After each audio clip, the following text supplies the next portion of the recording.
Hey, my name is Marco. I love analyzing and discussing video game music from an emotional perspective and guessing characters based on their themes. Let's check out Renata here.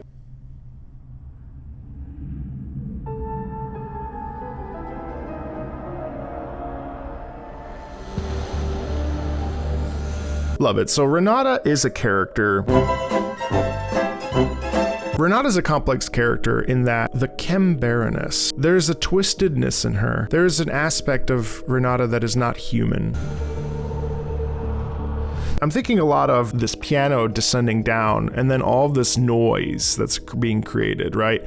This noise is all inhumane, and the piano is like antiquity. The piano represents a classical element and the noise represents sort of a deformity.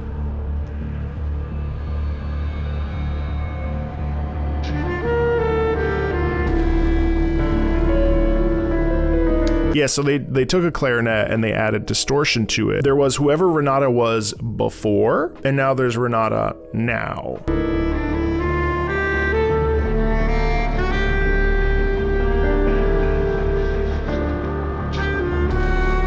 So that's actually the saxophone, and saxophone in general tends to exude this sort of sensuality. And here it almost sounds like this like 1920s like detective investigative thing.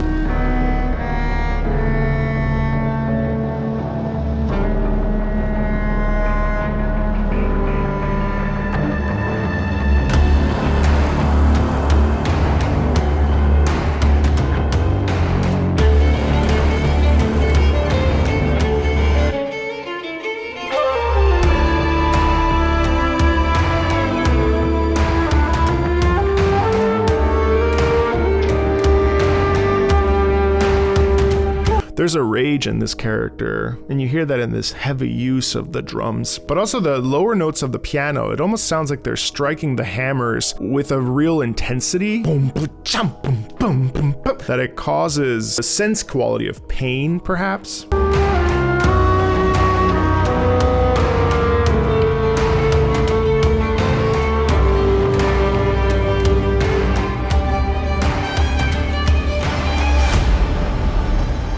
There's a lot in common here with Camille, and I'm not sure why, but the instrumentation is the same.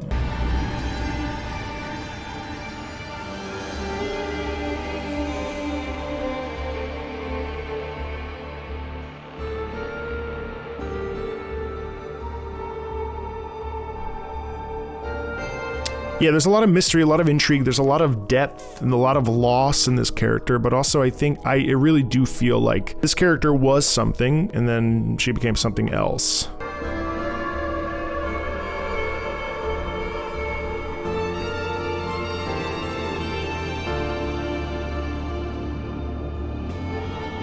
You hear how that creates pain? Yada-da, yada-da, yada-da-da.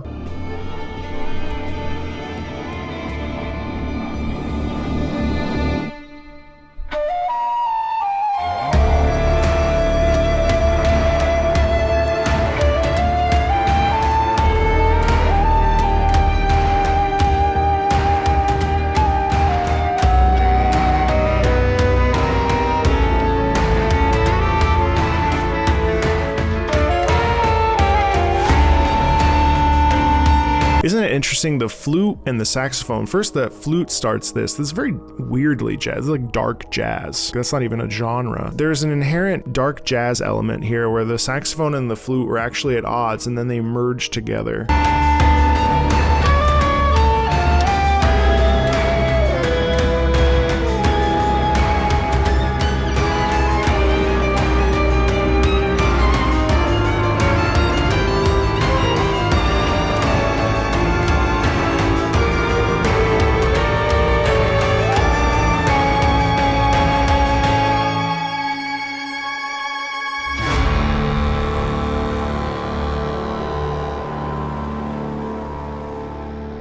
Anger, rage, violence, brutality was one thing one time, now is something else. Let's watch the Champion trailer. The difference between medicine and poison is the dosage. Allow me to demonstrate.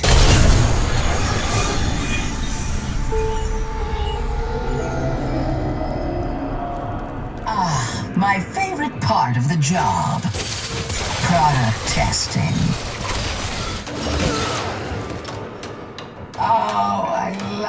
it!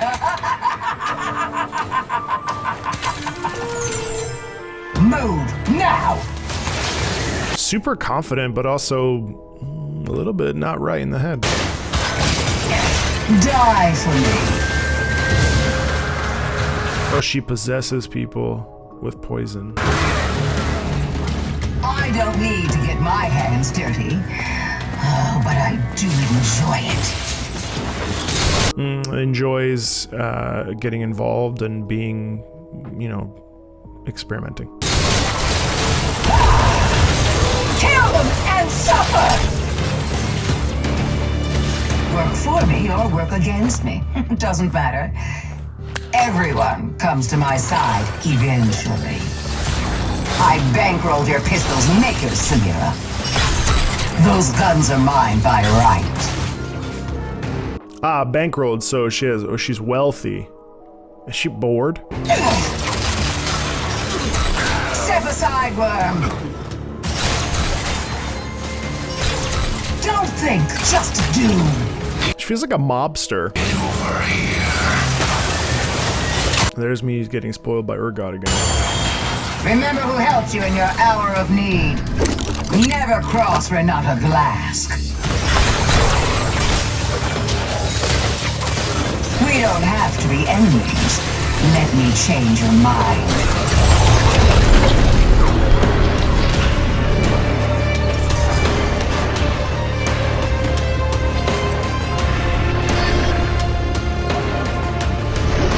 She's a manipulator. She controls the scene.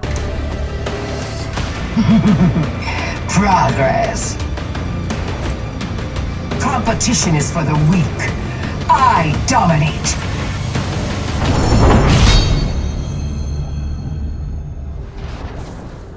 Damn. It's Ms. Glasc, if you value your life. Renata Glasc climbed her way from rags to chemtech riches, becoming the most powerful chem baron in Zon. Now her eyes are set on Piltover, and as a master of persuasion, she knows exactly how Whoa, why did she become Camille? to get what she wants. It's just business. Oh, she's a proactive enchanter who weaves both sides of the battlefield to her command. But whose side is she really on? Her own, of course. I'll make you kill your loved ones is a more effective threat than any gun. Damn. Okay. Let's read this bio.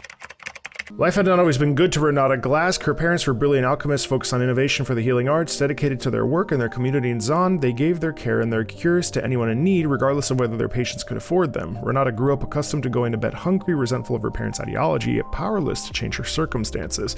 She dreamed of the ships that sailed through Piltover's Sungate Canal, imagining herself taking the wheel and steering her life in a new direction toward the riches of the world. When she was old enough to join the family business, it was quickly discerned that Renata had no aptitude for alchemy. She did, however, have ideas about turning a profit.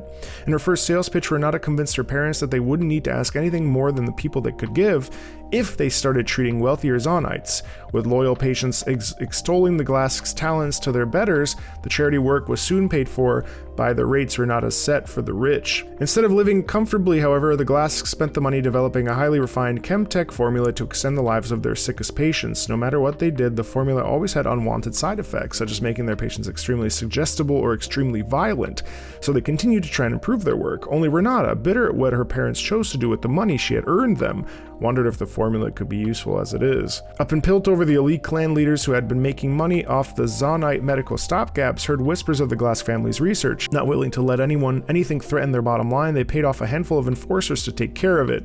Renata woke to the sound of her parents' screams as her home burned down around them. She lost her arm trying and failing to save them. With only her family name and the scraps of research that survived the fire, Renata swore to avoid her parents' mistakes of thankless altruism. Instead, she threw herself into building her meager inheritance into something bigger, something that could give her everything she'd never had, something that would give her money and power and control.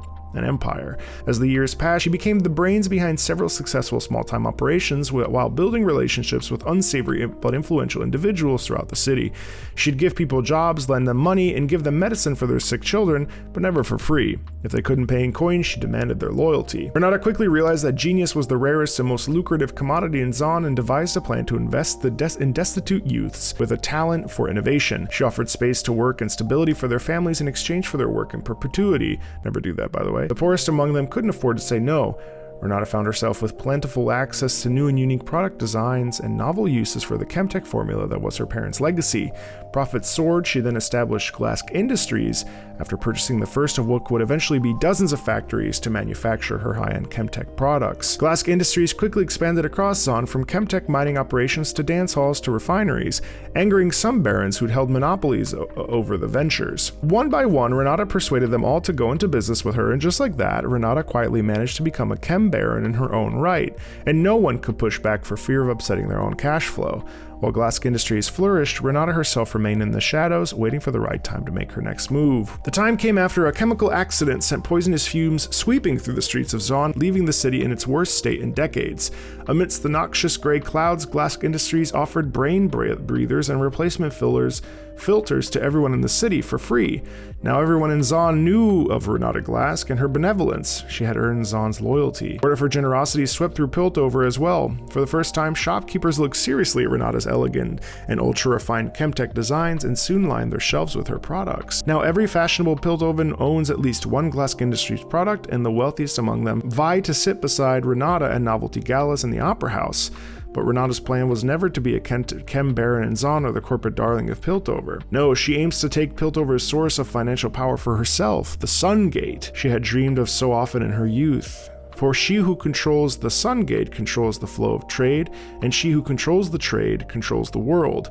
With a secret cache of her parents' Chemtech formula embedded in every Glasc product in both Piltover and Zon, ready to be released at her command, side effects and all, it's only a matter of time before everyone works for Renata Glasc. Damn. So you hear that in the music. You sense her rage, her violence, her capacity for destruction, her capacity to take what's hers, basically. There's a mix of both aristocracy and losses that she's experienced, and losing her arm and losing her family, and the rage that accompanies that. She is driven by rage and driven by anger and desire to be the best and most richest and most... Yeah, she's incredibly angry, and that was very fun to listen to. If you like this sort of stuff, there's more League of Legends character analysis on the channel. Feel free to check out gameplay at twitch.tv/MarcoMeatball, though I don't play League. And as always, thanks a ton, and I'll see you in the next one.